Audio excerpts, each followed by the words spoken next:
Welcome back to Programming with Python for Scientists and Engineers. I'm Karen. And I'm Josh. And now that we're familiar with the programming environment, we'll start the real work. In this episode, we'll learn how Python handles variables, expressions, and statements. But first, we need to know a little about how a computer works. A computer consists of a central processing unit, or CPU, which does the computing. On any computer manufactured since about 2008, it will consist of 2 or more cores, each of which is a separate computing unit. It's important to understand that computers don't use the base 10 numbers that we use. They use base 2, or binary. In base 2, numbers are expressed as powers of 2. So the only digits available are 0 and 1. These are called bits for binary digits. Base 2 is used because each bit can represent off or on in the hardware. If you recall your elementary school math, a number such as 1,234 is a representation of the powers of 10. The same technique is used for base 2, but only with powers of 2 instead of 10. As an example, the number we call 13 can be written out using powers of 2. So in base 2, 13 is 1101. All whole numbers, or integers, can be represented exactly in base 2. As we will see later, this is not always true for real numbers, those numbers with decimal places. Computers are usually wired to organize bits into groups of 8, called bytes.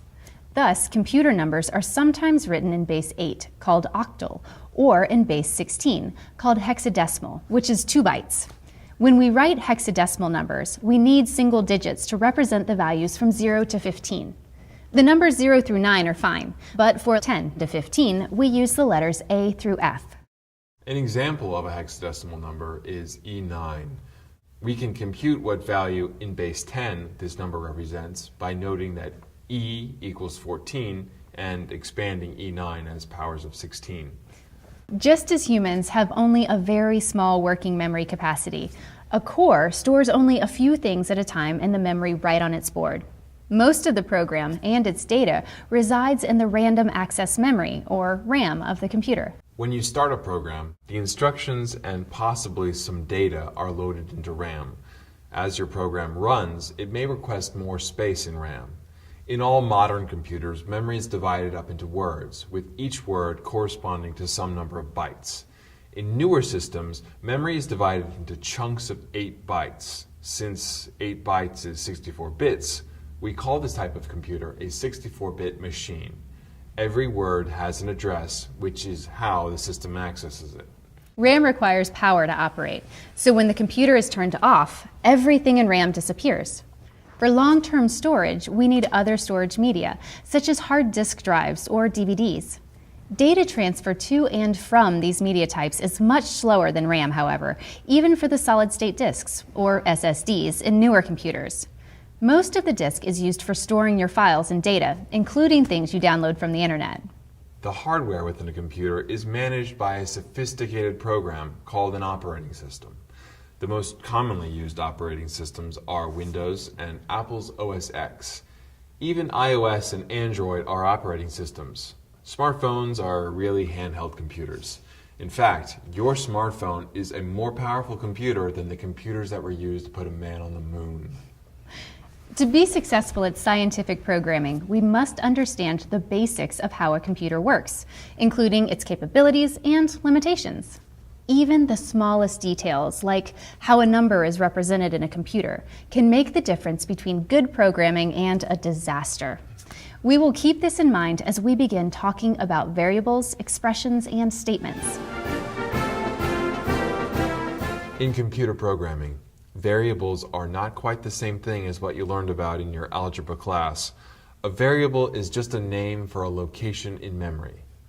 So, in a program, when we write j equals 15, that tells the computer to make a nickname, j, for some memory address, then store the binary equivalent of 15 into it. The programmer does not usually need to think about what address corresponds to j.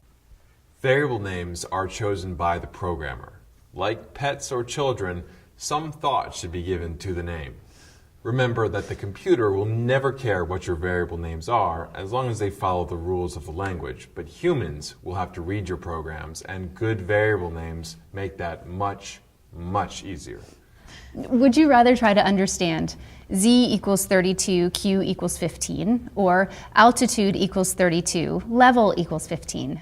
In Python, variable names must begin with a letter for an ordinary variable. The name may also begin with an underscore, but that has a special meaning, so we'll ignore that for now. The rest of the variable name can consist of letters, numbers, or underscores. The case of the letter is significant, so the following variables are all different.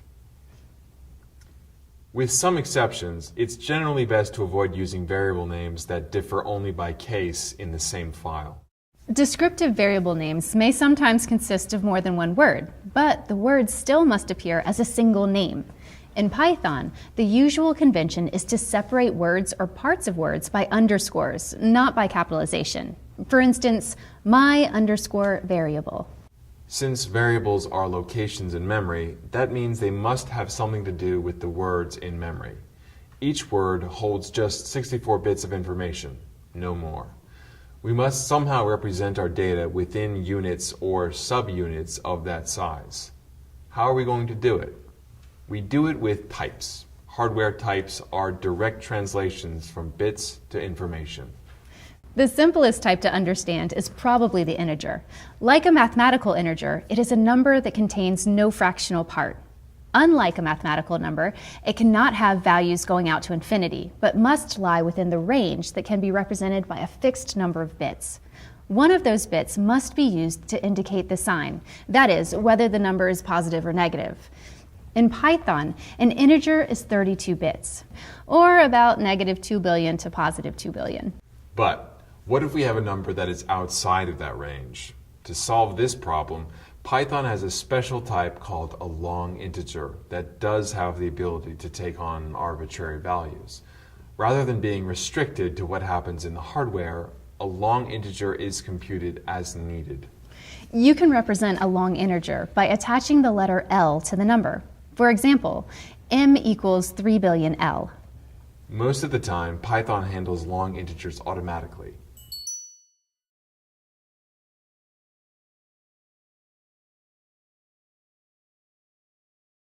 Here, a and b are regular integers, but m is a long integer.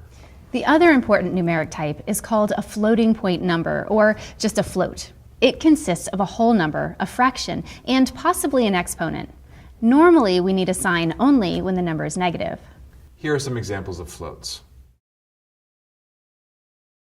In Python, a float occupies 64 bits in memory unless the interpreter is told otherwise. In decimal terms, this gives us about 15 digits and an exponent range of 10 to the -308th power to 10 to the +308th power. Notice two things about this. First, we cannot express numbers with infinite precision, and next, our range covers most of the needs of scientific computing, but it is not at all infinite. We'll see this at work in a few minutes. The final primitive type we'll discuss is the character. A character can be a letter, either upper or lowercase, or a digit, or even a symbol, like the $sign. Basically, anything that you can type with your keyboard can be stored as a character. Depending on the language that you speak and how many characters your writing system uses, the memory needed to store a character can be 1, 2, or up to 4 bytes. Right about now, you should be wondering how a character is stored in memory if a computer can only handle zeros and ones, those bits that make up the bytes. Well, each character must be encoded into a unique combination of zeros and ones. There are international standards and methods for this encoding. Python uses a method called UTF-8, which is able to convert most characters from languages all over the world into patterns of zeros and ones. However, all Python commands use only the Roman alphabet, regardless of how you write your native language. Variables by themselves are good for storing values, but we will want to use variables to build mathematical expressions. For now, we'll look at simple expressions, combinations of variables along with arithmetic operators. The arithmetic operators in Python are addition, subtraction, multiplication, and division. These operators work almost as you expect in Python. The other important arithmetic operator is exponentiation, represented by 2 asterisks with no space between them. This operator raises the first quantity to the power of the second quantity. For example, my underscore var star star 3 computes the cube of my underscore var. Now, let's launch Spyder. You may need to pause this video until your copy of Spyder is up. Close any old files and open a new file. Save it and call it variables.py. In the editor pane, type in the following.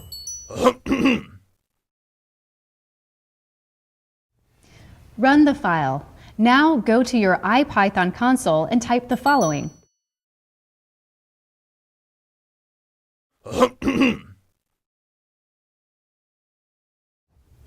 Did anything surprise you?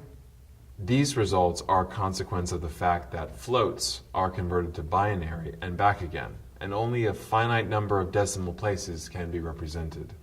Now, in the IPython console, type the following.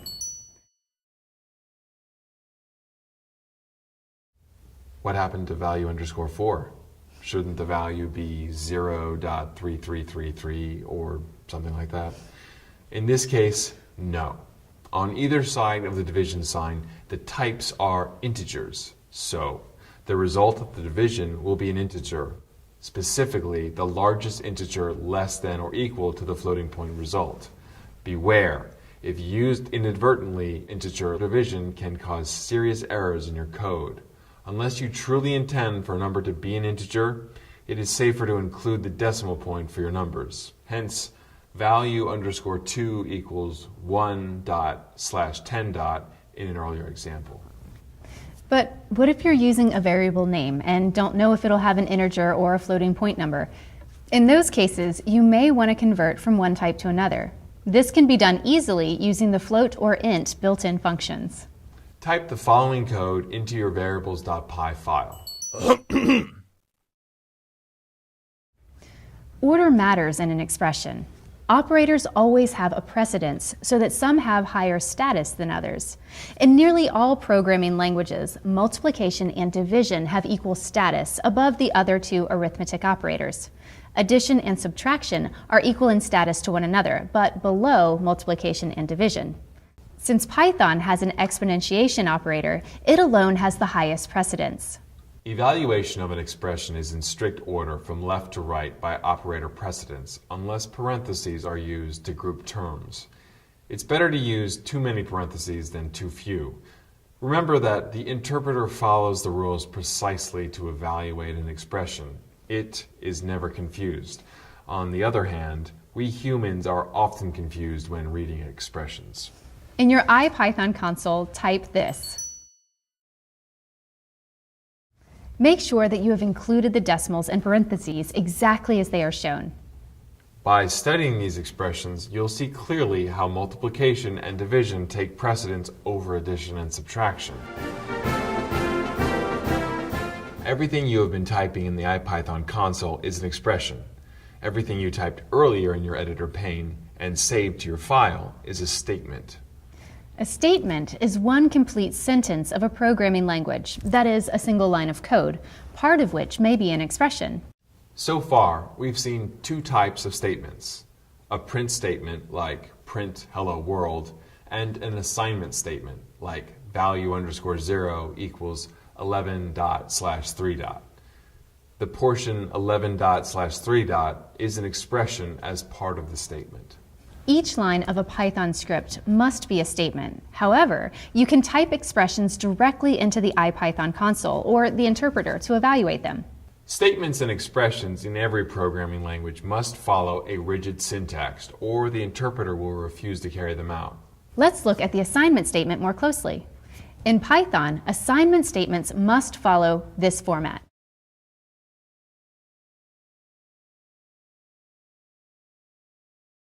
When an assignment statement is encountered during a run, the computer will first look at what is on the right hand of the equal sign. It will perform any needed computations to get a single value. Then, it will assign the value to the variable on the left-hand side of the equal sign. This is important, so I'll repeat it. The computer evaluates the expression on the right-hand side and assigns the value to the variable on the left-hand side. So, let's try this. In Spyder, open a new file and save it as assignments.py. To begin, just type the following. Notice that the yellow triangle of warning appears in the margin. Place your cursor on the triangle to read the warning message. It is saying that A, B, and C are undefined. This means that values have not been assigned to those variables. If the variables have no values, the expression on the right-hand side cannot be computed. This is important. Before a variable can be used in an expression, the variable must have a value assigned to it. Let's fix this by putting these lines in the file before the assignment statement for R. Now, let's run it. If you type an expression rather than a statement into your assignment.py file, say for *A*C, Spyder won't alert you to any problems. The file will run successfully, but the result of 4 times A times C will not be stored in memory, nor will it be displayed anywhere, so that will be a wasted computation. If we wish to see the result, we can put the expression in a print statement. Print for *A*C. Again, the value of the expression will not be saved in memory. To store the computed value in memory for later access, you need to assign it to a variable. In your assignments.py file, type the following beneath the print R statement. A equals A plus B. Mathematically, this statement is nonsensical. But if we remember that variables really are nicknames for locations in memory, and assignment statements evaluate what is on the right and store to the variable on the left, then we will understand what the statement is doing. Type in print A underneath the new assignment statement. Before running the code, think about this new assignment statement. What values do A and B hold before the new assignment statement? What would A have after the assignment statement? Now, run the code. Is this what you expected?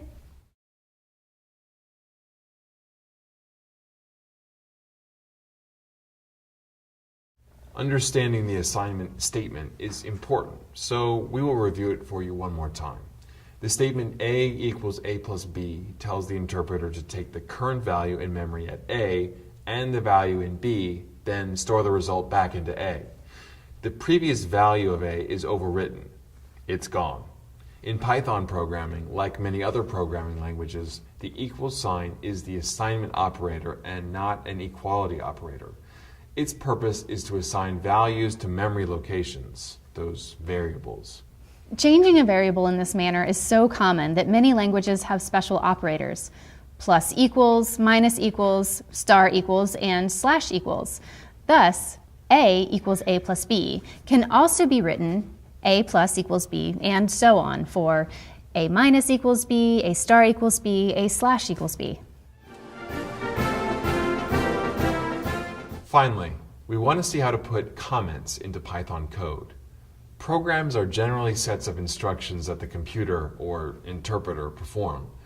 As we learn more sophisticated statements within Python and begin building more complicated codes, we will find that it becomes more difficult to look back at a program and remember precisely what it is we were doing. A well-placed comment within a code can help us, the humans, understand what a program is doing.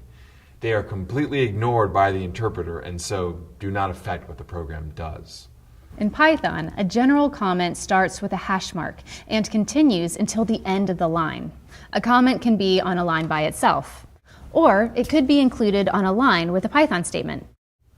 Another form of commenting is documentation strings, or doc strings. Doc strings are enclosed in triple double quotes. Doc strings are placed at the top of a program. In fact, Spyder automatically puts a doc string at the top of your file every time you create a new file. Keep the doc string in your file. In summary, you should now have a good understanding of variables, expressions, and statements. Plus, you now know how to put valuable comments into your Python programs. Don't forget to complete the exercises that go with this episode. They'll help you master the topics we covered. The rest of our course will consist mostly of learning about more sophisticated statements that can be used in Python, how to write them as valid statements, and when to use them. In our next episode, we'll learn about lists and strings. Thanks for joining us for Programming with Python for Scientists and Engineers.